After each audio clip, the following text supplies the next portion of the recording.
बे जाथायनि नुथायखौ नुनानै जों फारसेथिं दुखु मोनदों आरो फारसेथिं गिख्रांदों आरो फारसेथिं जोङो बे जाथायनि गेजेरनिफ्राय जों इसोरखौ हामबाय होनो आरो बाख्नायनो गोनां जादों। मानोना बिफा इसोरा दिनै बे अनजायगा सासे सुबुं जाय पाटगाव टलगेट क'क्राझार डिस्ट्रिक्टनि सिङाव थानाय जाय पाटगाव टलगेटआव बिथां प्रफुल्ल नार्जारिनिया गावनि डिउटि बायदि बिथाङा बे समाव हरनि 12 बाजियाव एबा 12 बाजियाव बिथाङा गावनि न'निफ्राय डिउटियाव थांगासिनो दंमोन आरो बिथांनि हान्थिलांनाय गारि वागन आरो गारिजों गंसे गिदिर ट्राक जाय 10-20थासो साखा गोनां बिथांजों लोगोसे बै गारिया सौग्रावनायाव बिथां गावखौ हुस गैयै आरो जेबो मिथिं जों बे नुथायनि गेजेरजों आरो बे सावगारिनि गेजेरजों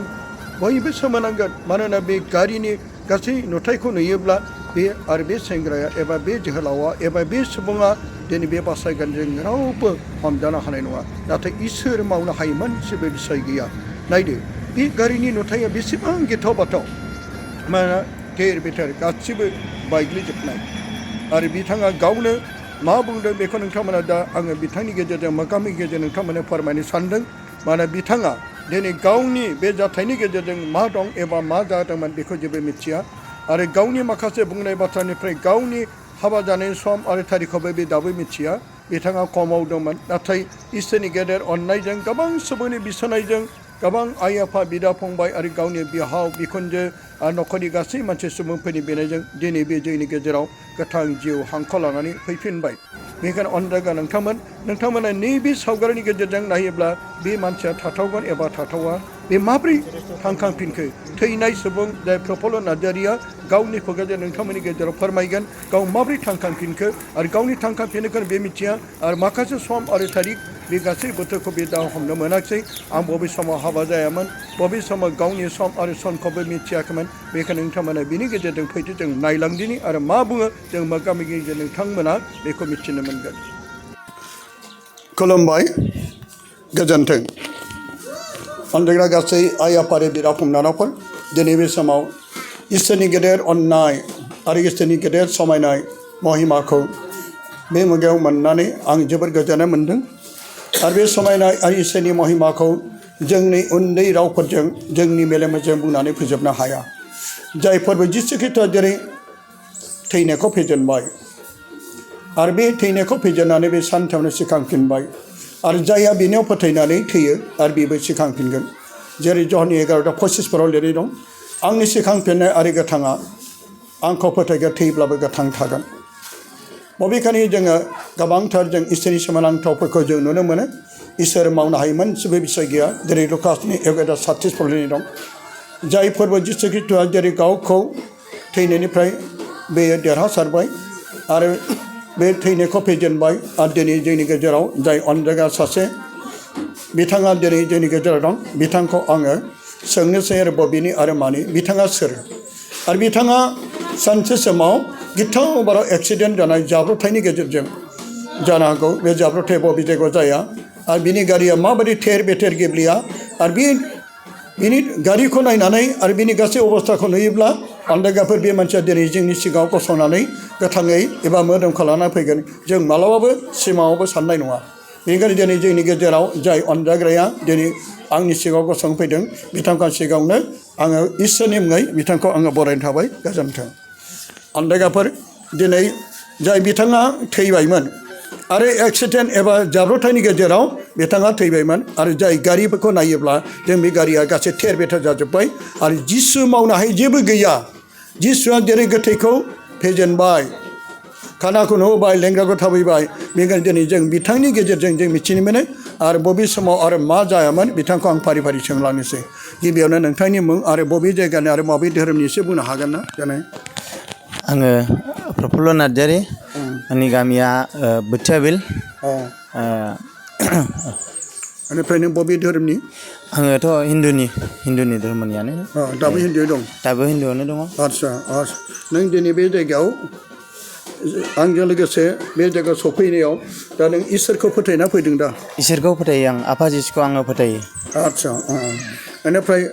नोङो दि मोनसे गिदिर जाब्रबथायाव जाथाय जादों बबे जायगायाव जाया आरो बबे सनाव जाया आरो बबे थावनियाव जाया आरो माबायदि जायामोन आरो माब्रैनो बासायजाखो बिनि सोमोन्दै एसे जोंनो मिथिहोनो हागोन नामा देनाय हागोन आङो टलगेटआव मावो टलगेटआव डिउटियाव आङो 12 बाजिनि सिगां थाङोमोन मोनानि 12 बाजिनि सिगां थांनायाव जे दिनखालि आङो एक्सिडेन्ट जादों बे दिनावहाय 12 बाजि 25 मिनिटसोआव थांदों बेवहाय आङो खुनु जेबो नुवाखै लांदां जायगाखौ नुनानै सालायबाय थानाय समाव गुबुन गारियावहाय सौग्रावनानै आङो थैनायनि एक्सिडेन्ट जादों आंखौ आफा जिसुआ बोखांदों बबे जायगायाव टलगेटआलाय टलगेटनि एसेल' आवगाय 500 मिटार आच्छा बबे जायगा बे टलगेटआ टलगेटआ जाहैबाय पाटगाव क'क्राझार पाटगावआवहाय डिस्ट्रिक्टआ क'क्राझार डिस्ट्रिक्टआ क'क्राझार पाटगावनि बबे सनाव आरो माब्ला जायामोन बेखौ एसे बुंनो हागोन ना नों 2025 डिसेम्बरनि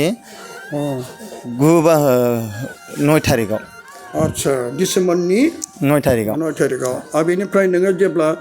बबे गारिजों सौग्रावामोन आरो बे सौग्रावनायजों लोगोसे नों माबायदि नोंहा आन्दाज दंना गैयामोन आङो जाब्रबथाय जानायनि लोगो लोगोनो आङो जेबो आन्दाज मोनाखै आरो बेनि दिननि उनावबो दान मोननै बारनानैबाबो आं जेबो आन्दाज मोनाखैमोन आरो दिनैसिमबो आंखौ बोखेनानै दङ आङो माने दिनैसिमबो जेबो मिथिया आङो इयुन संसारखौ मिथिया जाबोखांनाय 1992 मायथाइनिफ्राय 2007 मायथाइसिमल' आङो गोसोआव फैयो गोसोखाङो दासिमबो दिनैसिमबो मेगनाव नुबाय थायो आङो आच्छा नों बे एक्सिडेन्ट जानाय जाथायखौ नोङो गोसोआव दंना गैया बेखौ जेबो गोसोआव गैया नों जादोंमोन होननानै गावनो मिथिना मिथिया आङो मिथिया जेबो आंनो खोन्थाया दासिम जायाखै होननासो सानो नामा जायाखै होननानैसो सानो आच्छा बेनिफ्राय नोंखौ सोर बेखौ लानानै बोखाना लाना थांखो बेखौहाय उनाव जों सोरनिफ्राय मिथिखो नोङो गिबियावहाय टलगेट स्टाफानो जोंनि पाटगाव टलगेट स्टाफानो लांदों आरो आंनि बिदा आरो आंनिनो आफा बिहाव रसन मोसाहारि लोगोसे देबाथर नार्जारि आंनि बिदा बिसोरनो आंखौ MRM हस्पिटालाव लांनानै MRMनिफ्राय आरो कचबिहारावहाय सिकित्सा खालामहैदों गावसोरनो थाहैनानै सिकित्सा खालामहैदों जेनेबा नोङो बै माबायाव कचबिहाराव जेब्ला ट्रिटमेन्ट लानो थाखाय थाङो बे थांनाय समाव नोङो खमायाव दंमोन नामा खमायावनो दंमोन बुंनांगौ नोंनि जिउआ बहा दङमोन नों बेखौ मिथिगोन नामा आं जेबो मिथिया आं चेकआपआव खननै खनथाम थांनो थेवब्लाबो आं जेबो मिथियाखै दाबो मिथिया नोङो दाबो मिथियाखै नोंनि जिउआदि खमायाव दंमोन बेनिफ्राय नों माबोरै हुस फैफिनखो बिदिखौ आङो जेबो मिथियाखै आंनो जेबो खोन्थानाय जायाखै बेखौ नोंनो खोन्थायाखै आच्छा नोंनि बे एक्सिडेन्ट जानायाव गारिखौ नायोब्लाथ' मानसियानो थानो सम्भब नङा नों बेखौ नुनानै गिखाङो नामा बेखौ नुनानै गिखांनाय फैयो बेनिफ्राय नाथाय इसोर मावनो हायैथ' जेबो गैया इसोर मावनो हायै जेबो अब्ला नोंनि देहायाव माबाफोर जादोंमोन बेखौनो मिथिगौ नामा आंनि देहायाव अंगहानि जानायफोरखौ एसे इनजुर जादोंमोन अंगहानि जानायफोरखौ आंनाव जेबो खर' माथायाव जेबो साननाय फैया गोसोफ्रावबो साननाय फैया खालि बेल' 1992 मायथाइनिफ्राय 2007 सिमाव जेसेबां दिन आं सोलिबोदों बाहायबोदों गेलेबोदों बैफोरखौल' न' बांखौल' आङो दिनैसिमबो नुयो दासिमबो नुयो आच्छा नों बेनिफ्राय बैसिम समनिखौ दासिमबो दिनैसिम मिथिया नोंजोंबो मिथिया बे समसिम दिनैसिमखौ दाउखौ मिथिया नोंहा मा हाबा जाबाय नामा नोंलाय औ हाबा जाबाय हाबा जानायखौनो मिथिना मिथिया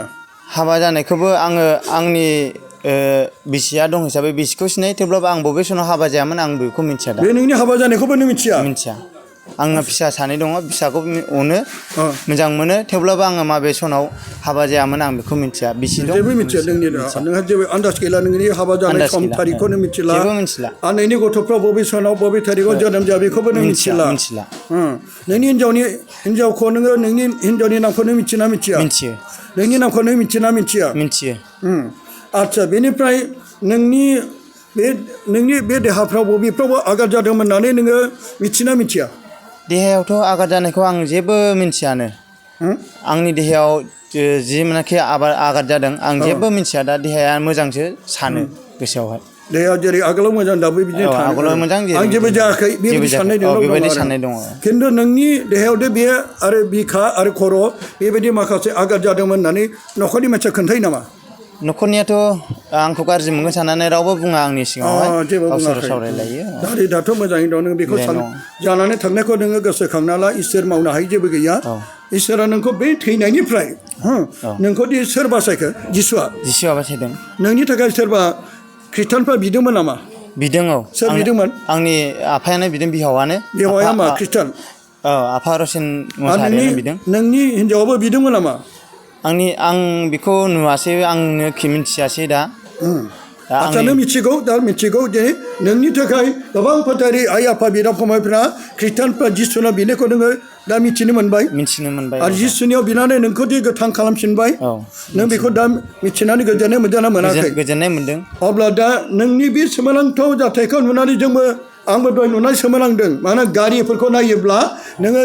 नोंनि जिउ आरो नोंनि देहा बेबायदियाव दा दं होननानै जोङो मालाबाबो साननो हानाय नङा गारिफोरनि गेरेबनाय बेबायदि हाजारनि गेजेराव साफा सानैल' बेबायदि गिथाव बाथाव जाथायनिफ्राय थांखांफिननायखौ नोंनि गेजेरजों नुनो मोना जों बे इसोरखौ बाख्नायनो गोनां जादों जाय बिफा इसोरखौ जों बाख्नायदों मानोना बे बिफा इसोरा बे जिसुआ जोबोर अनो आरो नोंनि बिहावनि बिनाय नोंनि बिखुनजोनि बिनाय न'खरनि गामिनि खुरमा गुस्थुनि जिसुनाव गाबै गाबै बिनायखौ नुनानै इसोरा अनखांबाय जेरै हसिका राजाया बाइबेलाव लिरनाय दं बिनि गाबै गाबै आर'ज खालामनायखौ बियो थैनो गोनांमोन गोबां सिरियास जानायमोन बिनि गाबै गाबै बिनायखौ हसिका राजानि गाबनायखौ नुनानै इसोरा अब्ला बिनो आरोबाव 15 बोसोर 15 बोसोर बिनि जिउखौ गोलाव खालामदेरदों दा बेनिखायनो नोंनि न'खरनि खुरमा गुस्थि नोंनि बिहावफोरनि जिसुनाव गाबै गाबै बिनायखौ इसोरा खोनासंनानै नों बै गिथाव बाथाव एक्सिडेन्ट जानायनिफ्राय थैबायमोन नाथाय नोंखौ गोथां जोब्बाय बे सोमोनांथाव इसोरखौ जोङो बावनो नाङा बे इसोरखौ नोङो बावगोन नामा बावा नोङो बै टलगेटआव जेब्ला नोङो एक्सिडेन्ट जानायाव नोङो गावनो सौग्रावदोंमोन ना सोरबा सौग्रावफैदोंमोन एक्सिडेन्ट जानायखौथ' गुदिनिफ्राय आं जेबो मिथिया जानायावबो बोखांनायखौबो आं जेबो मिथियाखै दा बबेनिफ्राय मिथिबोखो नोङो भिडिअ नायनानै मिथिबाय बिबोनांनि मबाइलावहाय भिडिअ नायनानै भिडिअ नुनायावसो मिथिनो मोन्दों एक्सिडेन्ट जानायखौ नोंनि बे जानाया नोंनो सौग्रावहैदोंमोन होननानै मिथिगौ नोंनि मा गारिमोन वागनार गारिमोन नोंना वागन गारिमोन आरो बेनिफ्राय बै मा गारिमोन गंसेया बे गारि गिदिरमोन मा गारिमोन बेयो 10-12 साखा गारिमोन आच्चा गिदिर गारिजोंनो सौग्रावहैबाय बै गारिया माबायदि जाखो बेथ' जेबो जायाखै जानो हागौ बेयो थांदोंआनो गारिखौ मोनाखैनो मारै गारिखौ मोनाखिसै नाथाय नों बे जायगायावनो नोंनिफ्राय दा आच्चा नोङो बे टलगेटआव दासिमबो नोङो मा डिउटि मावगासिनो दाबोसो डिउटि मावगासिनो दङ नाथाय नोङो दा इसोरा नोंखौ अनबाय बे बिफा इसोरखौ नोङो मा हामबाय होनो लुबैना लुबैया हामबायनो लुबैयो जिसुखौ हामबाय होनो लुबैया आं उन्दैनिफ्रायनो बिफा जिसुखौ आङो मानिबोयो आं धर्म गैयाबाबो आं बिफा जिसुखौ मालाबाबो गुबुनफोरनि सिगाङावबाबो आङो नेग्लेक्ट खालामाखै गाज्रि खोथाफोरखौ रायखांथाराखै आं जिसुखौ गोदोनिफ्रायनो फोथायखायोखा जिसुखौ नोङो फोथायो आच्चा बेनिफ्राय नोंनि फोथायनायखौ इसोरा अनबाय आरो बेनिफ्राय नोङो दिनै नोङो सासे काथलिक हिन्जावखौ हाबा लादोंना नोंनि बिहाव बिखुनजोआबो काथलिकमोन बेनिखायनो नोंनियाव दिनै जिसुआ थानानै नोंखौ बोखांबाय आरो बे जिसुखौ नों मालाबाबो बावनो नाङा जिसु मावनो हायै जेबो गैया बेनिखायनो जोंबो दिनै जाय अनजाग्रा फंबाया दिनै जोंनि गेजेराव थैबायमोन आरो थैनायखौ जिसुआ फोथांफिनबाय आरो जोंनि गेजेराव गेदेर गावनि बे इसोरनि अननायखौ टेस्टिमनि होनानै जोंखौबो आरोबाव फोथायनायाव बांहोबाय बेनिखायनो गोबां आखाइ खबना इसोरखौ हामबायो दे अब्लानो जों खेबसेबाव आरोबाव आङो नैबे चेनेलनि गेजेरजों बिथांखौ रोजा रोजा हामबाय होनानै जोंनि गेजेराव बे गेदेर अननायनि इसोरनि महिमाखौ जोंनि गेजेराव बे थांखांफिननायनि गेजेरजों लाबोनायनि थाखाय खेबसेबाव बिथांखौ हामबाय होनानै आंनि गोजोननायखौ जासिबाय गोजोन्थों